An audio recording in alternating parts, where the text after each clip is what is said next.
मित्रांनो, तुमचं पुन्हा एकदा GB स्टोरी टेलर या यूट्यूब चॅनलवर स्वागत आहे. आजच्या आपल्या गोष्टीचं नाव आहे त्या वाटेवरती, लेखिका कस्तुरी अभयंकर. पण गोष्ट सुरू करण्याआधी जर कोणी या चॅनलवर पहिल्यांदाच आलेले असाल तर त्यांनी ह्या चॅनलला सबस्क्राईब करायला विसरू नका. चला तर मग अजिबात वेळ न घालवता गोष्टीला सुरुवात करूया.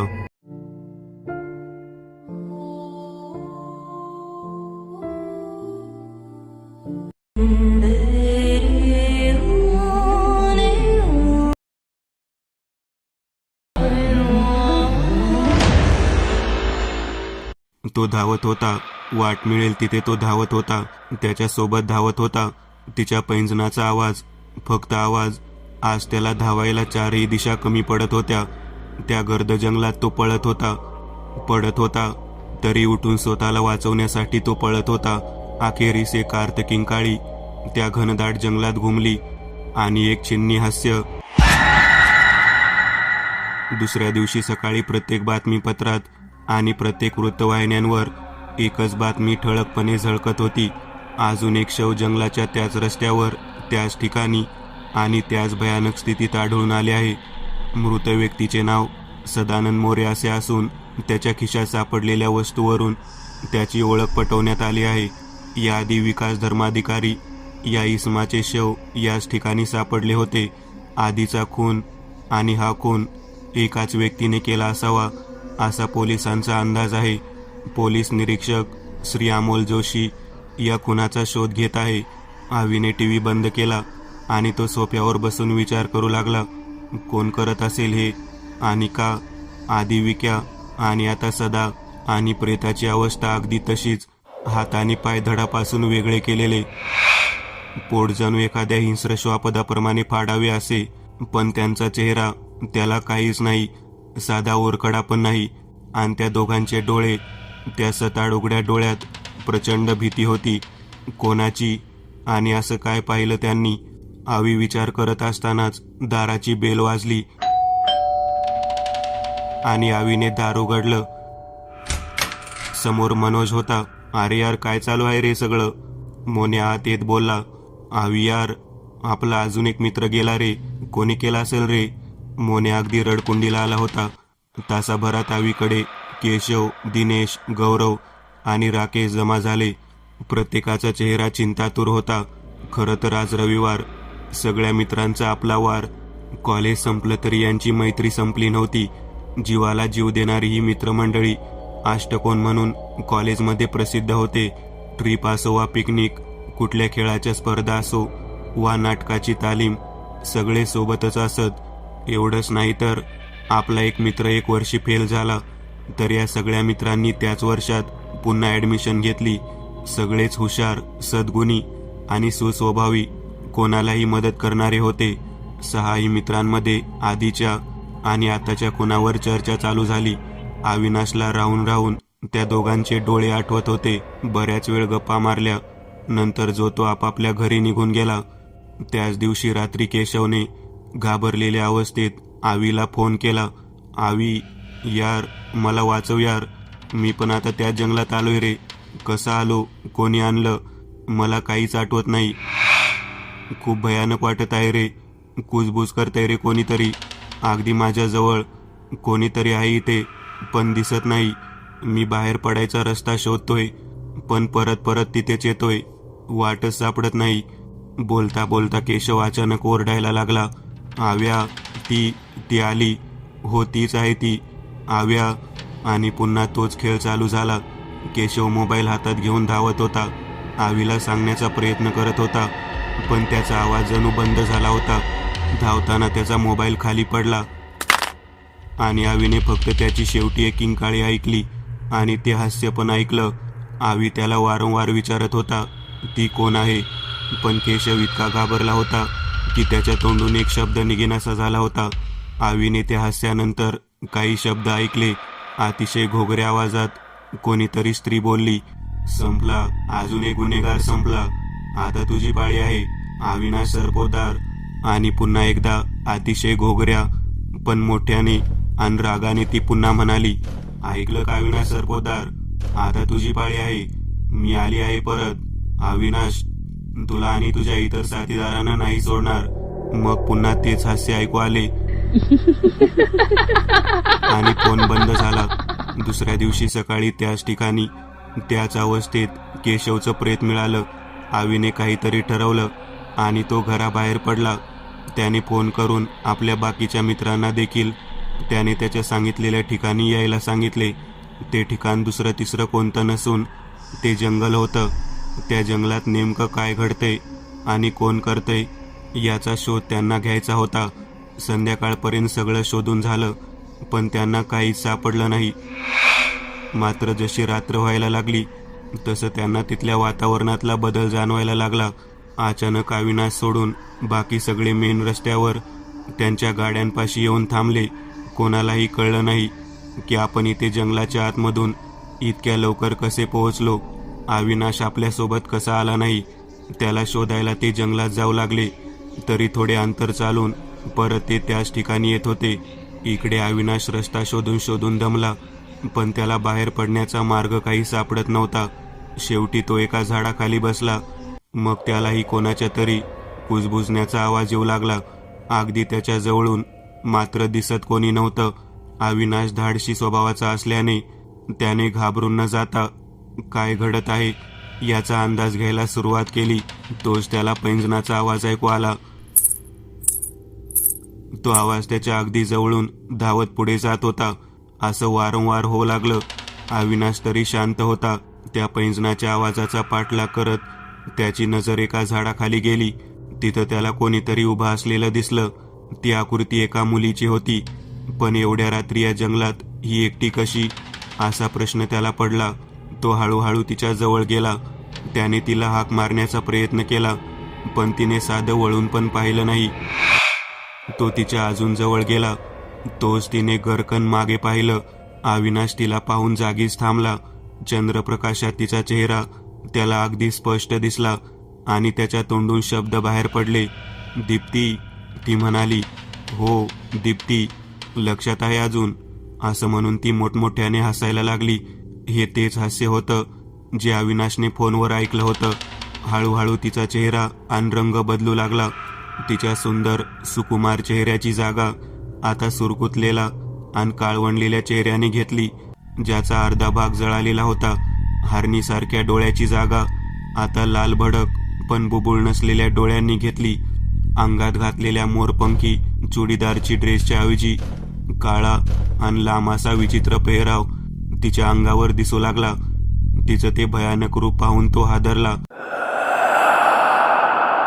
तो तिला विचारणार होता की तिची अवस्था कशामुळे झाली, पण तितक्यात तिने त्याच्यावर हल्ला केला आणि त्याच क्षणी विजेचा झटका बसावा तसं झालं आणि आवी 2 पावलं मागे सरकला. ती मात्र लांब फेकली गेली. तिला आणि आवीला कळलंच नाही की हे काय झालं. ती परत परत आवीवर हल्ला करू पाहत होती, पण ते तिला करता येत नव्हतं. आवी तिला शांत करण्याचा प्रयत्न करत होता, पण ती त्याचं ऐकून घेत नव्हती. यातच आवीचा पाय कशाला तरी अडकला आणि तो पडला. तोच तिच्या गळ्यातलं श्री गणेशाचं लॉकेट बाहेर डोकावलं. ते पाहता क्षणी दीप्तीला तिच्या अंगाला आणि डोळ्यांना आग लागली आहे की काय असं वाटलं आणि ती हवेत हळूहळू नाहीशी झाली. जाताना म्हणाली, मी अजून इथेच आहे, सोडणार नाही तुला. त्याच क्षणी अविनाशच्या आजूबाजूचे भारलेले जंगल किंचित बदलल्यासारखं वाटू लागलं. आता तोही इतरांसारखा मेन रोडवर आला होता. इकडे सगळे त्याच्या चिंतेत बसले होते. त्याला बघून सगळ्यांनाच आनंद झाला. कोणी त्याला काही विचारणार, तोच आवी सगळ्यांना सांगू लागला, मी आता दीप्तीला पाहिलं, ती आता या जगात नाही का रे, असं म्हणून तो रडू लागला. काही महिन्यांपूर्वी नेहमीप्रमाणे रविवारच्या सुट्टीच्या दिवशी सकाळी सकाळी केशव, मोन्या, गौरव, दिनेश, विकास, सदा आणि राकेश सगळे आवीकडे जमले होते. आवीचे आई बाबा गावाकडे राहत होते. आधी कॉलेज आणि आता ऑफिस, यामुळे आवी एकटाच असल्याने सगळे नेहमी त्याच्याकडे जमायचे. या अष्टकोनात जवळजवळ सगळ्यांचीच लग्न झालेली होती. राहिले होते ते फक्त आवी आणि राकेश. राकेशचं लग्न जुळलं होतं म्हणून त्याच्याकडून ही आजची पार्टी होती. सगळेच आता आवीच्या मागे लागले होते. तोच गौरव चिडवण्याच्या सुरात म्हणाला, अरे यार, मग आपल्याला दीप्तीला बोलवायला पाहिजे. काय रे आव्या, बरोबर ना? दीप्तीचं नाव ऐकताच आवी लाजला आणि एकच हास्या सगळ्या मित्रांमध्ये पिकला. कारणही तसंच होतं. कॉलेजमध्ये असताना अविनाशचं दीप्तीवर प्रेम होतं, पण तो कधीच तिला सांगू शकला नाही. सगळ्यांना माहीत होतं की अविनाश अगदी मनापासून तिच्यावर प्रेम करतो. मग त्याच दिवशी सगळ्यांनी ठरवलं की आवी आणि दीप्तीला एकत्र आणायचं. मात्र आवीला याबद्दल काही सांगायचं नाही. दीप्ती सदानंदच्या घराजवळ राहायची, त्यामुळे तिच्याबद्दल सगळी माहिती होती. दुसऱ्या दिवशी सगळ्यांनी ऑफिसला सुट्टी घेतली. सदा दीप्तीकडे गेला आणि तो तिला सांगू लागला, एके ठिकाणी इंटरव्ह्यू चालू आहे. जर तुला जॉब हवा असेल तर मी तुला तिथला पत्ता देतो. दीप्ती नोकरीच्या शोधातच होती. ती लगेचच हो म्हणाली. त्याने मुद्दाम राकेशच्या ऑफिसचा पत्ता दिला आणि संध्याकाळी 6ची वेळ सांगितली. इकडे अविनाशने देखील दीप्तीला भेटायचं ठरवलं होतं. त्याला तिच्याबद्दल जे काही वाटत होतं ते त्याला सांगायचं होतं. मग त्याने तसं तिला विचारण्यासाठी फोन केला. ती त्याला म्हणाली की मला 6 वाजता इंटरव्ह्यूसाठी जायचं आहे. तू त्याआधी 5 वाजता मला नेहमीच्या कॉफी शॉपमध्ये भेट. अविनाश म्हणाला, ठीक आहे, बाय. आवी तिथं अर्धा तास आधीच पोहोचला होता. दीप्ती आली. ती आज खूप सुंदर दिसत होती. मोरपंखी रंगाच्या चुडीदार ड्रेसमध्ये तिचा गोरा रंग खुलून दिसत होता. कोणत्याही प्रकारचा मेकअप न करताही ती खूप सुंदर दिसत होती. तिचा येणारा पैंजणाचा आवाज त्याला एखाद्या संगीतासारखा भासू लागला. आवी तिला पाहतच राहिला. ती जेव्हा त्याच्या अगदी जवळ येऊन हॅलो म्हणाली तेव्हा कुठे आवी भानावर आला. त्या दोघांनी एक जागा पाहिली आणि दोघेही तिथे बसले आणि कॉफी ऑर्डर केली. आवीने इकडच्या तिकडच्या गप्पा न मारता सरळ मुद्द्याला हात घातला. कारण त्याला राकेशकडे जायचं होतं. त्याने उशिरात उशीर 6 वाजेपर्यंत ये म्हणून स्पष्ट सांगितलं होतं. तो दीप्तीला म्हणाला, दीप्ती, आपण कॉलेजपासूनचे चांगले मित्र आहोत. मी जे काही तुला सांगणार आहे त्यामुळे आपल्या मैत्रीत कोणताही बदल होऊ नये असं मला वाटतं. आणि प्लीज कुठलाही गैरसमज करून घेऊ नको. दीप्ती, तू मला खूप आवडतेस. मला तुझ्याशी लग्न करायचं आहे. तू दिसायला सुंदर आहे म्हणून मी तुझ्यावर प्रेम करतो असे अजिबात नाही. तर तुझा स्वभाव मला फार आवडतो. आणि तो पुढे काही बोलणार तोच दीप्तीमध्ये बोलली, आवी थांब. तू पुढे काही सांगण्याआधी मी तुला काही सांगू इच्छिते. माझं लग्न ठरलं आहे. तो याच शहरात राहतो. मुख्य म्हणजे आमचं एकमेकांवर प्रेम आहे. सॉरी. एवढे बोलून ती कॉफी न घेताच निघून गेली. ही त्याची आणि तिची शेवटची भेट होती. पण त्याचं हे बोलणं तिथेच अजून कोणीतरी ऐकत होतं. दीप्ती उठून जाताच ती व्यक्ती देखील तिथून बाहेर पडली. दीप्तीच्या मागे बरोबर 6 वाजता ती राकेशच्या ऑफिसमध्ये पोहोचली. अविनाशने आपण येत नसल्याचे फोन करून आधीच राकेशला सांगितलं होतं आणि न येण्याचं खरं कारण पण सांगितलं होतं. राकेशला खूप वाईट वाटलं. त्याने आपल्या सगळ्या मित्रांना ही गोष्ट फोन करून कळवली आणि आवी सोडून बाकी सगळे राकेशच्या ऑफिसमध्ये आले होते. तिला बघून सगळ्यांनाच राग आला होता तिचा. पण तरी मित्रासाठी ते सगळे तिला समजावण्याचा प्रयत्न करत होते. शेवटी ती चिडली आणि बोलली, हाच तुमचा इंटरव्ह्यू होता का? आधी तुमचा मित्र भेटला होता. त्याला मी माझा निर्णय सांगितला आहे. तो तुम्हाला कळला असेलच. तेव्हा कृपा करून मला सोडा. असं म्हणून ती तिथून निघून गेली. पण ती तिथून बाहेर जाण्याआधी राकेशने आपला सगळा राग तिच्यावर काढला. जे तोंडाला येईल ते तिला बोलला. तीही मग रागाच्या भरात मागे न बघता निघून गेली. त्या दिवसानंतर कोणीच तिच्याबद्दल जाणून घेण्याचा प्रयत्न केला नाही. आज इतक्या दिवसांनी त्या जंगलात तिला बघून विसरून चाललेली ती घटना सगळ्यांना पुन्हा आठवली. पण तिची अशी अवस्था कशामुळे झाली हे मात्र कोणालाच माहीत नव्हते. रात्र संपून आता दिवस उगवला होता. आवी अजूनही रात्रीच्या घटनेचा विचार करत होता. खूप विचार केल्यानंतर आवीने ठरवलं की आपण परत तिथे जायचं. कारण तिथे गेल्याशिवाय नक्की काय घडलं हे कळणार नाही. दिवसभरात त्याने त्याची कामं उरकून घेतली आणि निघण्याआधी त्याने आईला फोन केला. आईला त्याने जे काही घडलं त्याबद्दल सगळं सांगितलं आणि आपण परत तिथं जाणार असल्याचेही त्याने आईला सांगितलं. आईला हे सगळं ऐकून फार आश्चर्य वाटलं आणि भीती, सहानुभूती, प्रेम, काळजी असे अनेक भाव तिच्या मनात उमटत होते. तेव्हा त्याची आई म्हणाली, बेटा, मी काय, कोणी माझ्या जागी असतं तर तिथे जाऊ नको असंच म्हटलं असतं, पण तुझं तिच्यावर प्रेम होतं. जर तुझ्या जवळच्या कुठल्याही व्यक्तीसोबत अशी काही घटना घडली असती तरी तू असाच वागला असता, याची मला खात्री आहे. जा तू, पण स्वतःची काळजी पण घे. बाकी परमेश्वर आहे तुझ्या सोबतीला. आईच्या या बोलण्याने त्याला धीर मिळाला आणि तो एकटाच जंगलाच्या दिशेने निघाला. इकडे सगळ्या मित्रांनी आवीला भेटायला जायचं असं ठरवलं होतं. सगळे आलेही, पण आवी आधीच निघून गेला होता. राकेशने आवीला फोन लावला, पण त्याचा फोन बंद येत होता. सगळ्यांनी अंदाज बांधला की तो नक्की कुठे गेला असेल याचा. तसे सगळ्यांनी आपापल्या गाड्या काढल्या आणि निघाले आवीला शोधायला. आवी आता जंगलाच्या त्याच ठिकाणी आला होता जिथे त्याच्या मित्रांची प्रेस सापडली होती. ती जागा पाहून त्याच्या डोळ्यात पाणी आलं. नकळत त्याच्यासोबत घालवलेले क्षण त्याला आठवून गेले. 2 मिनिटं तिथंच थांबल्यानंतर आवीने आपले डोळे पुसले आणि निर्धाराने तो जंगलात जायला निघाला. आपण एका आत्म्याशी बोलायला जात आहोत याची भीती त्याच्या चेहऱ्यावर स्पष्ट जाणवत होती. इकडे त्याची आई दत्तगुरूंसमोर मुलाच्या रक्षणासाठी जपमाळ घेऊन बसली होती. आत शिरताच आवीला सतत जाणवायला लागलं की कोणीतरी त्याला अडवण्याचा प्रयत्न करत आहे. त्याच्या आजूबाजूने आणि मागून कोणीतरी त्याला थांबवत आहे. मात्र आवी तसाच पुढे जाऊ लागला. त्याला असं सतत वाटत होतं की मेल्यानंतर देखील आपल्या मित्रांनी आपली साथ सोडली नाही. आता संध्याकाळचे 7 वाजले होते. जसजसा आवी पुढे जात होता तसतसा तिथल्या वातावरणातला बदल त्याला जाणवला. आजूबाजूला असणाऱ्या झाडांवरून सतत त्याच्यावर कोणीतरी नजर ठेवून आहे असं त्याला सतत वाटत होतं आणि ते खरं देखील होतं. जसजसा अंधार वाढू लागला तसतसं त्या झाडांवर सावल्या अधिक स्पष्टपणे जाणवायला लागल्या होत्या. त्यांचे ते लाल डोळे अंधारात चमकत होते आणि जसं वाघ शिकार करण्यासाठी आपलं सावज हेरून दबा धरून बसतो तसंच त्या सावल्या दबा धरून बसल्या होत्या असं आवीला वाटत होतं. आवी जसा जंगलाच्या मध्यभागी आला तसं त्याला समोर एका झाडाखाली दीप्ती दिसली. विस्कटलेल्या केसांमागे तेच ते आग ओकणारे लाल भडक डोळे आज जास्तच भयानक वाटत होते. ती आवीकडे पाहून गुरगुरत मध्येच दात विचकवत रागाने पाहत होती.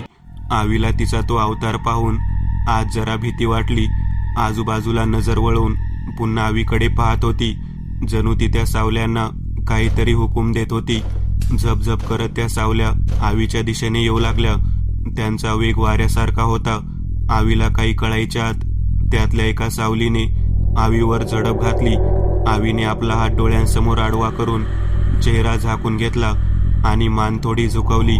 आता आपला मृत्यू निश्चित आहे असेच त्याला वाटले. पण एक क्षण गेला, दुसरा क्षण गेला, तसं काहीच घडलं नाही. म्हणून त्याने आपल्या नजरेसमोरील हात अंदाज घेत घेत बाजूला केला. तसं त्याच्या लक्षात आलं की कुठलीही सावली आपल्याजवळ येऊ शकत नाही, कारण तेच होतं. प्रत्यक्ष मंगलमूर्ती त्याच्यासोबत होते. दीप्ती पुढे काही करणार तोच आवी तिला म्हणाला, थांब दीप्ती, माझं आधी ऐकून घे, मग तुला हवं ते मी करायला तयार आहे. माझं बोलून झाल्यावर तुला वाटलं तर हे लॉकेटसुद्धा काढून ठेव. असं म्हटल्यावर दीप्ती जरा गप्प झाली. मात्र अजूनही ती रागात होती. आवीने तिला तिची ही अवस्था कशी आणि कोणामुळे झाली असं विचारलं तेव्हा ती अगदी चवताळून म्हणाली, तुझ्यामुळे झाली आहे अविनाश. तुझ्यामुळे.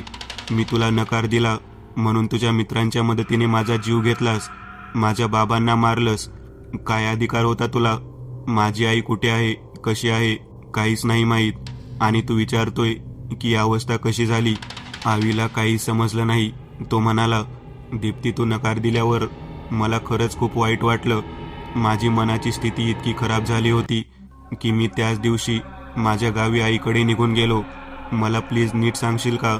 मनुष्य खरं तर सर्वात जास्त शक्तिशाली असतो, कारण त्याची ताकद असते ते म्हणजे प्रेम आणि विश्वास. आणि त्यासाठी तो काहीही करू शकतो, कोणाशीही लढू शकतो. मग त्याच्या पुढे प्रत्यक्ष ईश्वराला देखील झुकावे लागते. दीप्तीला कुठेतरी अशी जाणीव झाली की आवी खरं बोलत आहे. म्हणून ती तिच्या साध्या रूपात येऊन बोलू लागली. ती म्हणाली, तुला त्या दिवशी भेटल्यावर मी राकेशच्या ऑफिसमध्ये गेले होते. तुझे सगळे मित्र मला समजावत होते. मला फार राग आला. मी जेव्हा रागातच तिथून निघाले तेव्हा राकेश मला खूप बोलला, पण मागे न बघता तशीच घरी आले. आणि बाबांना घडलेलं सगळं सांगितले. बाबा म्हणाले, काही काळजी करू नको, सगळं नीट होईल. आणि बाबा काहीतरी आणायला घराबाहेर पडले. मी बाबांशी बोलत बोलत जेव्हा दारापाशी आले तेव्हा राकेश आणि तुझे बाकीचे मित्र मला माझ्या घराजवळून जाताना दिसले. मी दुर्लक्ष केलं, पण काही वेळातच मला एक फोन आला आणि त्या फोनवर बोलणाऱ्या इसमाचे बोलणे ऐकून माझ्या पायाखालची जमीनच जणू काही सरकत आहे असं मला वाटलं. त्या फोनवर बोलणाऱ्या इसमाने सांगितले की माझे बाबा त्याच्या ताब्यात आहे आणि त्याने मला या असल्या निर्जन रस्त्यावर यायला सांगितले, तेही एकटीने, काही सोबत न घेता. मी आईला सगळे सांगितले, कारण त्याशिवाय माझ्याकडे दुसरा मार्ग नव्हता. मी घरी आल्यापासून ज्या अवतारात होते त्याच अवतारात घराबाहेर पडले. बाहेर पडताच मला पुन्हा राकेश दिसला. तेव्हा तो एकटाच होता. त्याने माझ्याकडे पाहिलं, अगदी कुत्सितपणे आणि तिरस्काराने, जसे एखाद्याची खिल्ली उडवण्यासाठी हसतो तसे तो गाडीवरून जाता जाता हसला. मी पुन्हा त्याकडे दुर्लक्ष केले आणि त्या इसमाने जिथे बोलावलं तिथे जायला निघाले. वाटेत कुठेही मला ना रिक्षा मिळत होती ना कुठलंही वाहन. जीव नुसता कासावी झाला होता. आधीर झाले होते मी बाबांना भेटायला. शेवटी मी चालतच यायचा निर्णय घेतला आणि सर्व धीर एकवटून एकटीच त्या अंधारलेल्या वाटेने निघाले. रात्रीचे 10 वाजून गेले होते. त्या रस्त्याला साधं चिटपाखरूही नव्हते, तर मनुष्य तर लांबच राहिला. आणि अशा रस्त्यावरून मी एकटी जात होते. मनात असंख्य प्रश्नांचे काहूर माजले होते. कोण असतील ती लोक? का माझ्या बाबांना त्यांनी असं पकडलं असेल? त्या लोकांनी बाबांना काही केलं तर नसेल ना? माझ्याकडून त्यांना काय हवं असेल? एक ना अनेक प्रश्न मनामध्ये एखाद्या वादळाप्रमाणे उसळत होते. बाबांच्या काळजीने जीव घाबराघुबरा झाला होता. कधी एकदा बाबांना पाहते असं झाले होते. मी तिथे पोहोचेपर्यंत 10:30 झाले होते. तिथं पोहोचले तेव्हा मी बाबांना शोधू लागले. शोधत असताना केव्हा मी या घनदाट झाडीत आले माझं मलाच कळालं नाही. मग मला कोणाचा तरी कुजबुजण्याचा आवाज आला. मग मी त्या आवाजाच्या दिशेने जाऊ लागले. ते आवाज आता स्पष्ट येत होते. तोच मला बाबा या झाडाखाली बांधलेले दिसले. त्यांच्या आजूबाजूला कोणीही नव्हते. मग ते आवाज कोणाचे होते? मात्र त्यावेळी इतर कुठलाही विचार न करता मी धावत जाऊन बाबांना सोडवण्यासाठी प्रयत्न करू लागले. तोच कोणीतरी मागून जोरात माझ्या डोक्यावर वार केला. वेदनेच्या झिंझिण्या सर्वांगात विजेच्या गतीने झाल्या. तो वार इतका जबरदस्त होता की लगेचच मी माझी शुद्ध हरपून बसले आणि बेशुद्ध होत असताना मला फक्त बाबांचा आवाज आला, दीप्ती, बाळ दीप्ती, सांभाळ पोरी, दीप्ती, दीप्ती. ते अगदी जीवाच्या आकंताने ओरडत होते आणि मी फक्त बाबा एवढेच म्हणाले आणि बेशुद्ध झाले. थोड्या वेळाने जेव्हा मी शुद्धीत येऊ लागले तेव्हा कोणीतरी 2 व्यक्ती अगदी माझ्या पुढे बसल्या होत्या. त्यांची माझ्याकडे पाठ होती. डोक्यावरच्या माराच्या वेदना सहन न करण्याच्या पलीकडे गेल्या होत्या. तरी आपल्याकडे त्यांचं लक्ष नाही याचा मला अंदाज आला होता. लागलेल्या ठिकाणी मी माझा एक हात दाबून धरला आणि जमेल तेवढी मान वरती करून बाबांना शोधू लागले. तोच त्या 2 व्यक्तींचे बोलणे मला थोडे थोडे स्पष्ट ऐकू येऊ लागले. त्यांच्यातला एक जण फोनवर बोलत होता. तो म्हणाला, त्या म्हाताऱ्याला संपवलं आहे, पण पोरीचं काय करायचं? ती आता शुद्धीत येऊ शकते. त्यांचे ते शब्द ऐकून माझ्या डोळ्यांसमोर अंधारी आली. त्या म्हाताऱ्याला संपवलं आहे म्हणजे त्यांनी बाबांना काही केलं तर नसेल ना?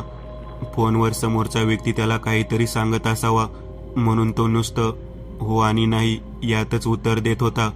तो त्या व्यक्तीने फोन कट केला. मात्र फोन ठेवताना तो म्हणाला, राकेश साहेब, काम झाल्यावरच आता फोन करतो. नंतर ते दोघे माझ्याजवळ आले. मी शुद्धीत आले आहे हे त्यांच्या लक्षात आले होते. तरी देखील त्यांनी मला जवळच खणलेल्या खड्ड्याजवळ आणलं. ते मला आता त्या खड्ड्यात टाकणारच होते. तोच माझी नजर त्या खड्ड्यात गेली तर माझ्या डोक्यावर आभाळच कोसळले होते. त्या खड्ड्यात माझे बाबा निश्चल होऊन पडले होते. त्यांचा गळा चिरून हत्या केली होती. बाबांना जिथे त्यांनी खड्डा करून त्यात ठेवलं होतं तिथंच मला पण टाकलं आणि मला जिवंत पुरायला सुरुवात केली. माझ्या नाकातोंडात माती जात होती. गुदमरत होते मी.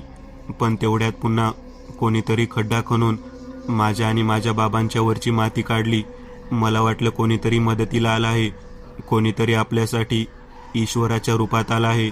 एक आशा निर्माण झाली की आपण या संकटातून नक्की सुटू याची. पण नाही, तो माझा गैरसमज होता. तो तर तो सैतान होता ज्याने माझ्या बाबांचा खून करण्यासाठी या लोकांना पाठवले होते. त्या इसमाचा चेहरा मला नाही पाहता आला, पण त्या 2 व्यक्तीपैकी एकाने त्याला राकेश म्हणून हाक मारली आणि त्याच्या हातात बहुतेक पेट्रोल दिले असावे. त्याने ते आमच्या अंगावर ओतले आणि आग लावली. मला त्याने जिवंत जाळलं. जसा मी वाचण्यासाठी जीवाच्या आकांताने ओरडले, तेव्हा ते तिघेही घाबरले आणि आम्हाला असेच टाकून ते पळून गेले. पण मला लक्षात आले होते की हे काम राकेशनेच केलं. त्याचं ते माझ्याकडे पाहून हसणं, याचा अर्थ मला आता कळला. मी तेव्हा अर्धवट जळाले होते. बाबांचे प्रेत पूर्णपणे जळून गेले होते. मी मरणासन्न झाले होते. पण मरताना मी शपथ घेतली की हे सगळं ज्याने कोणी केलं आहे त्याला आणि ज्याच्यामुळे घडलं म्हणजे तुला मी सोडणार नाही. न जाणे किती दिवस उलटले असतील. मीही अशीच माझा प्रतिशोध घेण्यासाठी भटकत होते या वाटेवर. पण अचानक एके दिवशी एक जण याच वाटेवर येताना दिसला. त्याच्यासोबत अजून कोणीतरी होतं, पण मला मारणाऱ्या त्या 2 व्यक्तींपैकी त्यातला एक जण होता ज्याला मी मारताना पाहिलं होतं. ते दोघे दारूच्या नशेत धूत होते. त्यांना पाहून माझ्या तळपायाची आग मस्तकात गेली. जसं मी त्याला मारायला त्याच्या जवळ गेले तेव्हा मला त्यांच्या बोलण्यावरून कळलं की हे तेच दोघे आहेत ज्यांनी मला आणि बाबांना मारलं होतं. तेव्हा देखील ते राकेशचंच नाव घेत होते. माझा अजून संताप झाला. मी त्यांच्यासमोर माझ्या दुसऱ्या रूपात आले. माझं रूप बघून त्यांची नशाच उतरली आणि ते दोघे सैरावैरा धावू लागले आणि ज्या ठिकाणी त्यांनी खड्डा केला होता त्याच खड्ड्यात येऊन पडले. 1000 वेळा त्यांनी माफी मागितली, पण त्यामुळे माझे बाबा परत येणार नव्हते आणि नाही मी माझ्या आईला भेटायला जाऊ शकत होते. त्यांना मी तिथं जिवंत पुरलं. हीच त्यांची शिक्षा होती. हे जे कुजबुजण्याचे आवाज आहेत ना, ते त्यांचेच आहेत. त्यानंतर यांच्याच मदतीने मी विकासला इथं आणलं. त्याच्या डोळ्यात मला मृत्यूची भीती पाहायची होती. इतक्या सहजासहजी त्याला सोडणार नव्हते. त्याला मग या जंगलातून खूप पळवलं. मग त्याच्या समोर गेले. अगदी जशी तुझ्या समोर आले तशी माझा सगळा राग मी त्याला ओरबाडून काढला आणि तो मेल्यावर त्याच्या शरीराचे तुकडे तुकडे केले. तसंच सदानंद आणि केशवला तसंच संपवला. पण या सगळ्याला जबाबदार असणारा तू आणि या सगळ्यांचा सूत्रधार तो राकेश, त्याला कसा सोडणार? आता तुमचा अंत निश्चित आहे. आवी इतका वेळ शांतपणे ऐकून घेत होता, पण जेव्हा ती राकेशला मारायचं म्हणाली तेव्हा मात्र आवी गरजला. नाही, राकेश असला प्रकार करणं शक्य नाही. तुला मला काय करायचंय ते कर, माझे प्राण घे, पण राकेश असलं काही स्वप्नात पण करू शकत नाही याची मला पूर्ण खात्री आहे. असं म्हणून तो आपल्या गळ्यातील गणपतीचे लॉकेट काढू लागला. ते लॉकेट त्याच्या गळ्यातून तो जसजसे काढत होता तसतशी दीप्ती आपलं रूप पालटू लागली. ती गुरगुरत होती. तिच्या चेहऱ्यावर भयंकर हसू दिसत होतं. वेळ जणू मंद झाला होता. आवीला प्रत्येक क्षणाला आपल्या मित्रांनी आपल्यासाठी केलेली मदत आठवत होती. त्यांच्यासोबत घालवलेले प्रत्येक कडू गोड क्षण आठवत होते. त्यांच्या आठवणीने त्याच्या डोळ्यात अश्रू उभे राहिले. तो आता ते लॉकेट पूर्णपणे काढणार. तोच मागून त्याला आवाज आला, थांब आवी, थांब. आवीने मागे वळून पाहिले. तो आवाज त्याचाच होता. तो राकेश होता, पण तो एकटा नव्हता. सगळेच आले होते त्याच्यासोबत. राकेश म्हणाला, मित्रा, एवढंच ओळखलंस आम्हाला.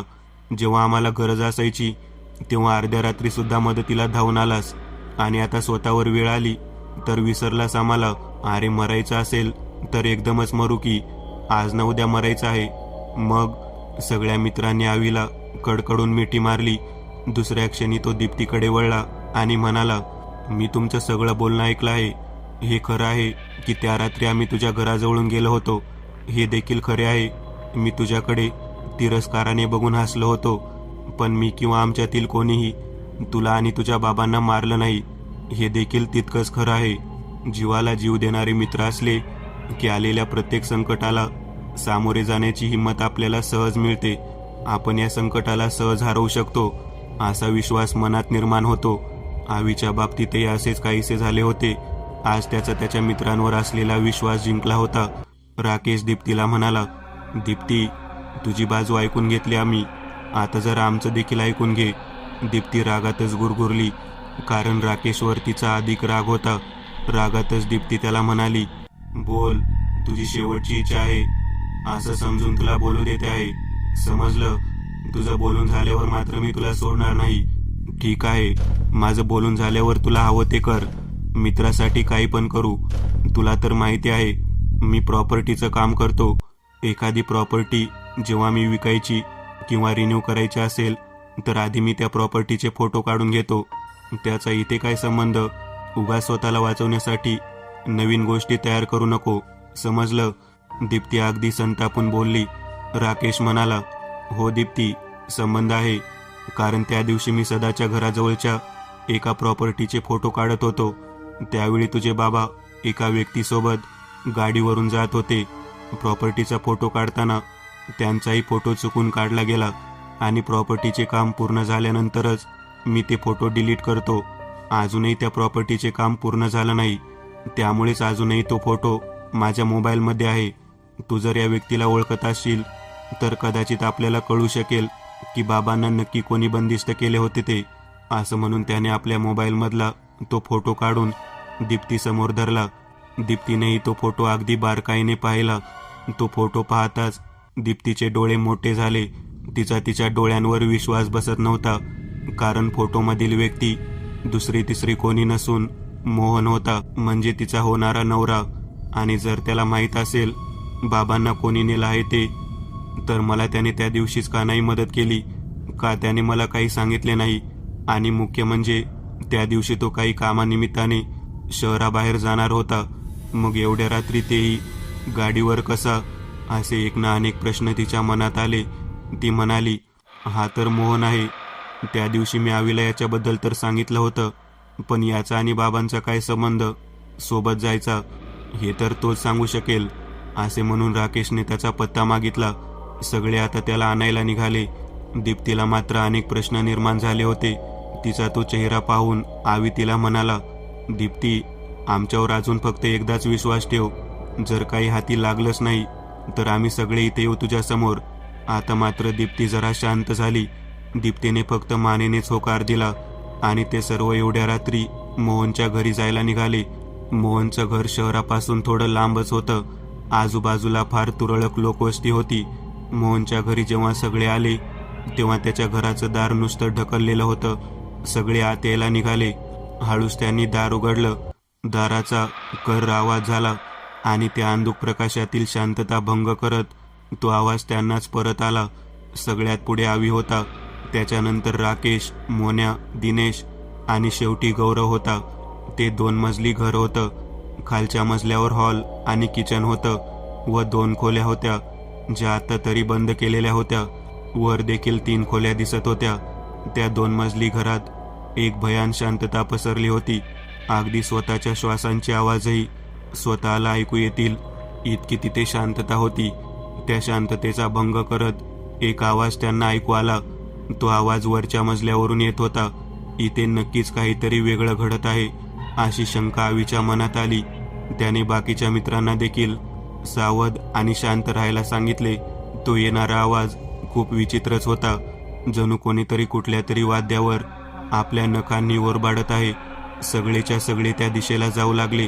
हळूहळू एक एक पायरी चढत ते सगळे वर जात होते. येणारा तो आवाज आता बऱ्यापैकी स्पष्ट येत होता आणि त्यासोबतच काहीतरी मंत्रासारखं बरळण्याचे आवाज येत होते. अशी मंत्र याआधी आपण कधीच ऐकली नसतील. इतका विचित्र होता तो मंत्रोच्चार. तिथे शेवटच्या खोलीतून तो आवाज येत होता. 5ही जण आता त्या खोलीच्या बाहेर होते. ते दार देखील नुसतं ढकललेलं होतं. आवीने हळूच ते दार उघडलं. समोरचं दृश्य पाहून सगळेच अवाक झाले. तिथे काहीतरी विचित्र विधी चालू होता. एक होम पेटवून त्याच्या भोवताली मानवी हाड आणि कवट्या ठेवल्या होत्या. मोहनने अंगात काळं धोतरसारखं काहीतरी नेसलं होतं. कपाळावर काळा गंध लावला होता आणि समोरच्या होमामध्ये त्याच्याजवळ ठेवलेल्या वाडग्यातून लालसर द्रव टाकत होता आणि मधूनच तो मानवी हाडाने काहीतरी वाजवत होता. हे सगळं पाहण्यात हे 5ही जण गुंतले होते. ते सर्व बेसावध असताना मागून काही माणसांनी या सर्वांना पकडले आणि बांधून टाकले. हे असले प्रकार प्रत्यक्षात कधीच यांच्यापैकी कुणीच पाहिला नव्हता. कधी आपल्या आयुष्यात असला प्रसंग येईल याचा विचार सुद्धा या लोकांनी केला नव्हता. या सर्वांच्या दिशेने येत मोहन म्हणाला, आलात तुम्ही, मरायला आला तर शेवटी, तिच्याकडून नाही मेलात, आता माझ्या हस्ते मरा. असं म्हणून मोहन मोठमोठ्याने हसू लागला. म्हणजे हे सगळं तूच केलंस? हो, काय करणार, करावं लागलं. मोहन अगदी कुत्सितपणे बोलत होता. पण का? दीप्तीने आणि तिच्या बाबांनी तुझं असं काही बिघडवलं होतं? आवी जरा रागातच बोलला. अरे हो हो, सांगतो, सगळं सांगतो. नाहीतरी तुम्ही आता मरणारच आहेत. आजपर्यंत ज्याला कोणाला माझं हे गुपित कळलं आहे तो कधीच त्या ठिकाणी पोहोचला, मग ती तुझी दीप्ती असो नाहीतर तिचे बाबा. असं म्हणत मोहनने वरच्या दिशेने बोट दाखवले. पुन्हा तो एखाद्या राक्षसाप्रमाणे हसू लागला. ती दीप्ती माझ्यासाठी खूप महत्वाची होती. कारण माहिती आहे का? कारण ती एका विशिष्ट नक्षत्रात जन्मलेली होती. या नक्षत्रात फार म्हणजे फार कमी लोक जन्म घेतात आणि आमच्या लग्नानंतर जर मी तिचा बळी दिला असताना तर मी आतापर्यंत कितीतरी शक्ती मिळवल्या असत्या आणि त्या जोरावर मी काही मिळवू शकलो असतो. पण त्या दिवशी मी तिला त्या कॉफी शॉपमध्ये तुझ्याशी बोलताना पाहिलं आणि मला तिचा प्रचंड राग आला. माझ्याशी लग्न ठरलं असताना ही दुसऱ्या मुलांसोबत कॉफी प्यायला येते. ती जशी तिथून निघाली तसं मीही तिच्या मागे गेलो आणि तिला हाक मारली. मला बघून तर तिला आश्चर्य वाटलं आणि भीती पण. मी तिला विचारलं, तू इथे काय करते आहे? तर मला म्हणाली, काही नाही, मैत्रिणीची वाट पाहत होते. ती चक्क माझ्याशी म्हणजे होणाऱ्या नवऱ्याशी खोटं बोलली, ते देखील या विनासाठी. आणि नंतर म्हणाली की मला घरी जायचं आहे, निघू का? मी म्हणालो, जा, मला पण शहराबाहेर जायचं आहे, काम आहे थोडं. ती रिक्षेने निघाली.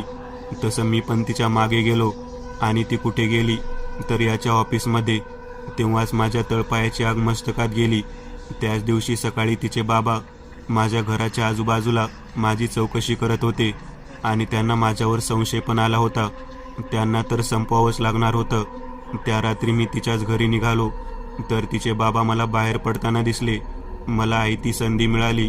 त्याचवेळी डोक्यात सगळे विचार आले आणि रस्त्याने जाणाऱ्या त्या 2 दारुड्यांच्या मदतीने तिच्या बाबांना तिथे नेलं. राकेशकडे बोट दाखवत म्हणलं, या राकेशची सगळी माहिती तेव्हाच काढून घेतली होती. मग त्या दारुड्यांना माझं नाव राकेश सांगितलं. पण जरी त्यांनी माझं काम केलं असलं तरी आणि माझं नाव खरं त्यांना माहीत नसलं तरी त्यांनी माझा चेहरा पाहिला होता. त्यामुळे त्या दोघांना संपवण्यासाठी मी त्यांना खूप दारू पाजली आणि तिथेच त्या वाटेने घेऊन गेलो. म्हणजे त्यांना तिथं मारलं तर कुणाला पत्ता लागला नसता. पण ऐन वेळेस मी दीप्तीला त्या रूपात पाहिलं. मी जागीच थबकलो. पण बरं झालं, त्या दोघांना मारून तिनं माझं काम सोपं केलं आणि नंतर तुमच्या मित्रांची त्याच वाटेवर प्रेत सापडली. म्हणजे मी सुरक्षित आहे याची मला खात्री झाली. असं म्हणत राकेश टाळी वाजवत हसू लागला. पण एवढ्या वेळात आवीने जवळ पडलेल्या चाकूने आपली दोरी कापली आहे ही कोणाच्याच लक्षात आलं नाही. तसंच मोन्या स्वतःला सोडून घेत होता. मोहनचं लक्ष आवीकडे जाणारच तोच आवीने त्याच्यावर झडप घातली आणि पूर्ण ताकदीने त्याला 2-3 ठोसे मारले. इकडे मोन्याने स्वतःला सोडून झाल्यावर बाकीच्यांना सोडवायला सुरुवात केली. पण मोहनची माणसं त्याला आडवी येत होती. पण अंगाने बलदंड असलेल्या मोन्यापुढे कोणी टिकत नव्हतं. इकडे आवी आणि मोहनची चांगली जुंपली होती तर मोन्या एकेकाला चांगले बडवत होता. गौरव राकेशला सोडत होता. तोच त्यांच्यातल्या एकाने गौरवच्या डोक्यावर वार केला. गौरव विवळला. सगळ्या मित्रांचं लक्ष गौरवकडे गेलं. तो बेशुद्ध झाला. दिनेश आणि राकेशने लगबगीने गौरवला पकडले आणि ज्याने गौरवला मारलं होतं त्याला तर मोन्याने उचलून आपटलेच. आपल्याकडे कोणाचं लक्ष नाही हे पाहून मोहनने आवीच्या दिशेने काहीतरी मंत्र पुटपुटत राख उडवली. पण प्रत्यक्षात मंगलमूर्ती सोबत असताना आणि आईच्या मायेचं कवच सोबत असल्यावर कुठलीही राख काय बिघडवणार होती आवीचं. आणि ते झालं. त्या सकारात्मक शक्तीने मोहनजवळ असलेल्या नकारात्मक शक्तीची भिंत कधीच तोडून टाकली होती. आपल्या मित्राची ही अवस्था पाहून आवी चिडला आणि त्याने सरळ त्या होमालाच जोरात लाथ मारून तो होमच उधळून टाकला.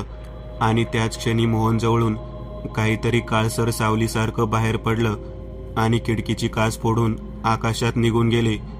कोणीतरी मुक्त झाल्यासारखं मोहनला आता कळले होते की आता आपल्याकडे कुठलीच शक्ती शिल्लक नाही, म्हणून तो तिथून निसटून जाऊ लागला.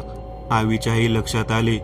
त्याने राकेशला आणि दिनेशला गौरवला घेऊन दवाखान्यात जायला सांगितलं. मग तो मोन्याला घेऊन मोहनच्या मागे गेला.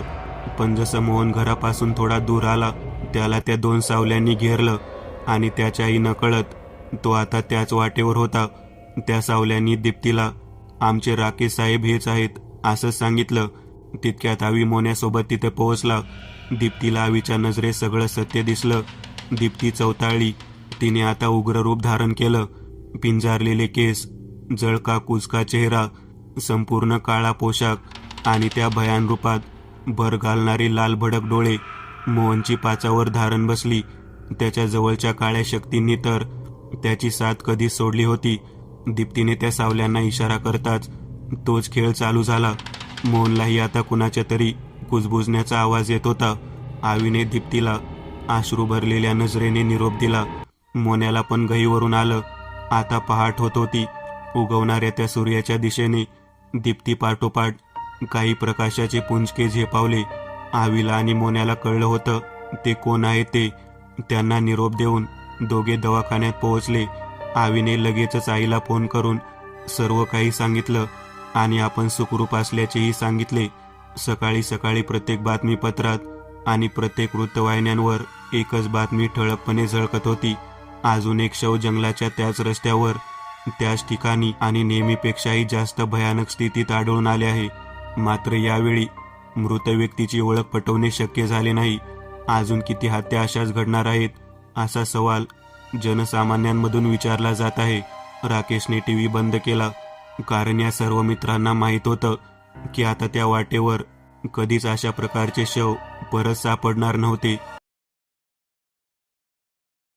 मी एक नवीन चॅनल ओपन करत आहे. त्यावर तुम्हाला ॲनिमेटेड हॉरर स्टोरीज पाहायला मिळतील. त्या चॅनलची लिंक या व्हिडिओच्या डिस्क्रिप्शन मध्ये दिलेली आहे. चॅनलला सबस्क्राईब करायला विसरू नका. मित्रांनो, आज पुरतं एवढंच. तुम्हाला जर काही गोष्ट आवडली असेल तर नक्की लाईक करा. तुमच्यापैकी बरेचसे जण व्हिडिओ लाईक न करताच पळून जातात. पण हा जर व्हिडिओ तुम्ही लाईक केला तर मला जरा बरं वाटेल आणि असेच भारी भारी व्हिडिओ बनवायची माझ्यात एनर्जी येईल. त्यामुळे नक्की लाईक करा. आणि अजूनही कोणी या चॅनलला सबस्क्राईब केलेलं नसाल तर लगेच सबस्क्राईब करून टाका. आणि बाजूची घंटी ती मात्र दाबायला विसरू नका. देवाची घंटी आहे ती. चला तर मग पुन्हा भेटूया अशीच एक आगळी वेगळी गोष्ट घेऊन पुढच्या भागात.